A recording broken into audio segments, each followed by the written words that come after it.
안녕하십니까, 박호진 두목님입니다. 지금부터 서울삼육중학교 3학년 2학기 기말고사 해설 강의 시작하겠습니다. 먼저 단원별 문항 분포입니다. 선택형 18문항, 논술항 4문항으로 총 22문항이 출제되었고요.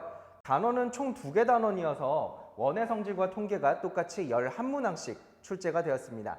다음은 저희 학원에서 분석한 난이도입니다. 중간고사에 비해서 극상 난이도 문제도 줄었고요. 심화 난이도 문제도 줄었습니다. 대신 그만큼 조금 더 쉬운 응용 문제 난이도가 문제수가 늘었습니다. 그래서 학생들이 체감하기에는 중간고사에 비해서 쉬웠어요 라고 대답하는 학생들이 많았습니다. 이 이유가 뭐냐면 저희가 문제집에서 물론 어려운 문제집이고 어려운 문제지만 흔히 볼 수 있는 문제들이 많이 출제되었기 때문인데요. 다만 조금 예측 외였던 것은 원의 성질보다 통계 쪽이 어렵게 나왔다는 겁니다. 그래서 통계 단원은 계산 실수하거나 조금만 방심해도 상위권 학생들이 틀릴 수 있잖아요. 그래서 최상위권 학생들도 조금만 실수하면 오답이 발생하는 경우가 많았습니다. 그래서 시험은 쉬웠기 때문에 최상위권 학생들의 점수는 내려갔고요. 중상위권에 있던 학생들의 점수는 오히려 올라갔습니다. 해서 점수가 서로 역전되는 현상이 발생했어요. 해서 지금 최상위권과 중상위권 학생들 점수가 뒤죽박죽인 상황입니다. 마지막으로 선생님께서 수업 시간에 강조하셨던 내용이 실제로 시험에 출제됐습니다. 이건 조금 더 자세하게 한번 살펴볼게요.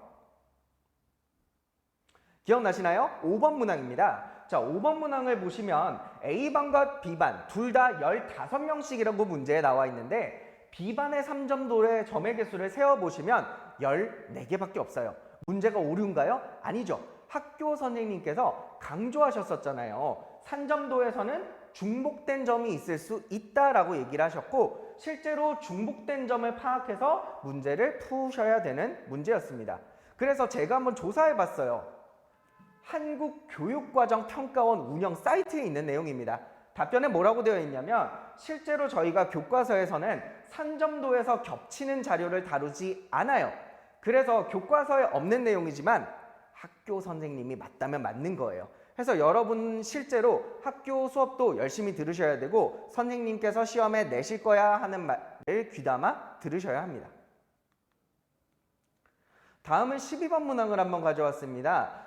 개인적으로 저는 디귿보기 충분히 학생들이 잘 분별할 수 있다라고 생각을 했는데요. 분산에 구하는 방법을 저렇게 적어주니까 오히려 학생들이 그치 제곱은 양수 아닌가? 라고 실제로 맞다라고 많이 골라서 문제를 틀렸습니다. 하지만 제가 항상 강조했죠. 제곱은 양수가 아니에요. 제곱은 뭐죠? 양수 또는 0이기 때문에 분산의 값은 0도 될 수 있다라는 것을 확인해 주시면 되겠습니다. 다음은 18번 문제입니다. 두 자료를 주어주고 두 자료의 중앙값을 비교하여 A값을 찾는 문제였어요. 중앙값을 찾아야 되니까 제가 직접 자료를 한번 작은 것부터 적어보겠습니다. A 자료 한번 적어봤고요. 그리고 전체 자료의 중앙값을 보실 거니까 전체 자료도 작은 것부터 한번 적어봤습니다. 이제 A의 범위에 따라서 이 자료의 중앙값이 바뀌어요. A가 5보다 작냐, 8보다 크냐, 아니면 5와 8 사이에 있냐 이런 걸로 바뀌는데 저는 개인적으로 여러분이 문제를 이렇게 푸셨으면 좋겠어요. 문제를 보시면 A가 한 자리 자연수라고 되어 있잖아요.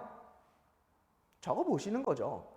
A가 끼케야 적을 게 9개밖에 안 적습니다, 여러분. 해서 A가 실제로 1이라고 가정을 하고 1이라고 넣으신 다음에 중앙값들을 구해보시는 겁니다. 그러면 전체 자료의 중앙값이 더 커진 경우가 A가 6일 때, 8일 때, 9일 때 이 세 가지 경우밖에 없다는 것을 금방 확인하실 수가 있고 이게 문제를 더 빨리 풀어요.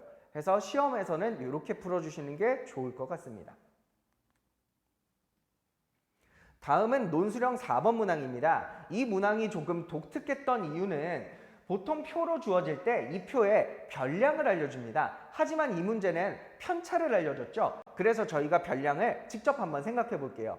주사위를 던지잖아요, 저희가. 그럼 가장 작은 별량은 1이고 가장 큰 별량은 6이 나올 겁니다. 그럼 편차를 계산하셨을 때 가장 작은 편차도 1에서 가장 작은 편차가 나오고 6에서 가장 큰 게 나오겠죠. 적어보겠습니다.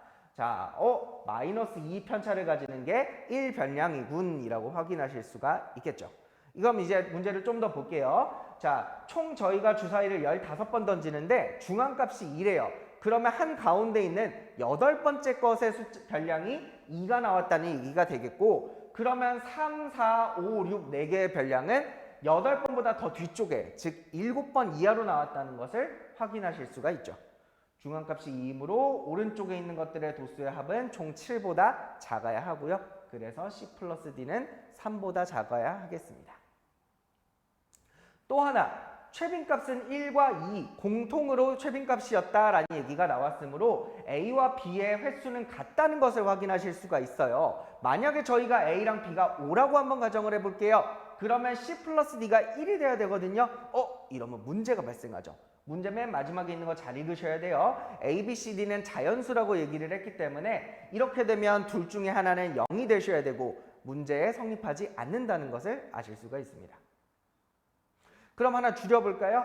A랑 B가 둘 다 4라고 한번 생각을 해보겠습니다. 그때는 C 플러스 D가 3이어야 되고, 그럼 두 가지 경우가 있어요. C가 2일 것이냐 D가 2일 것이냐, 두 가지 경우에 대해서 각각의 제가 평균을 한번 계산해 봤어요. 그럴 때 위에 거는 평균이 5분의 14가 나왔고 아래 거는 3이 나왔습니다. 근데 표를 한번 잘 볼게요. 변량이 3일 때 편차가 0이다. 이게 무슨 말인가요? 이 자료의 평균이 3이다 라는 말이죠. 그래서 아랫게 맞는 경우다 라는 것을 확인하실 수가 있고요. 마지막에 분산 한 번만 계산해 주시면 여러분이 답을 구하실 수 있습니다. 총평입니다.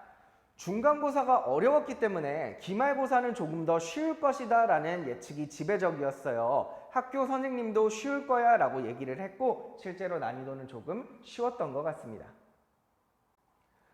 실제 이번 시험에서는 통계가 어렵게 나왔지만요. 개인적으로 제가 보기에 여러분들은 통계보다는 고등수학과 연계성이 높은 원의 성질을 공부하시는 것이 조금 더 유리합니다. 같은 논조로 여러분이 만약에 고교 선택을 하셔야 되는데 현재 자신이 지망하는 고등학교를 가기에 내신이 충분히 여유가 있는 상황이라면 통계보다는 사실 원의 성질을 공부하시는 게 나중에 고등학교 가셔서 훨씬 유리하신 거고요. 마찬가지로 여러분 이제 뭐 도덕이니 기술과정이니 이런 것들은 이제 고등학교 가서 중요성이 떨어지시기 때문에 여유가 있으신 분들은 주요 과목, 특히 수학에 많이 투자하시는 게 좋을 것 같습니다. 늘 하는 얘기죠. 저희 학원에서 진행하는 심화 문제 해결 수업, 특히 MDP 수업의 같은 경우에는 중학교 2학년 때부터 계속 수학상을 병행하면서 가져갑니다. 즉 여러분이 이런 수업을 꾸준히 들으셨을 때 고등학교 가서 훨씬 더 유리한 고지를 점하실 수 있을 겁니다. 마지막입니다. 겨울방학을 바라보는 우리의 마음가짐에 대해서 얘기를 좀 드리려고 해요. 여러분 예비고1이 되는 이번 겨울방학은 블루오션이고 황금의 땅이에요. 여러분 평소에 선행이 느렸던 학생들은 선행을 따라잡을 수 있는 마지막 기회고요. 그리고 여러분이 고등학생이 되셔서 유리한 고지를 점하기 위해서는 이번 겨울방학 때 수학상을 반드시 꽉 잡아 두셔야 돼요. 수학상 단단히 연습하셔서 마스터를 해두시는 게 나중에 고등학교 가서 훨씬 좋을 것 같습니다. 자, 그러면 지금까지 중학교 3년간 열심히 달려온 여러분 대단히 수고 많으셨습니다.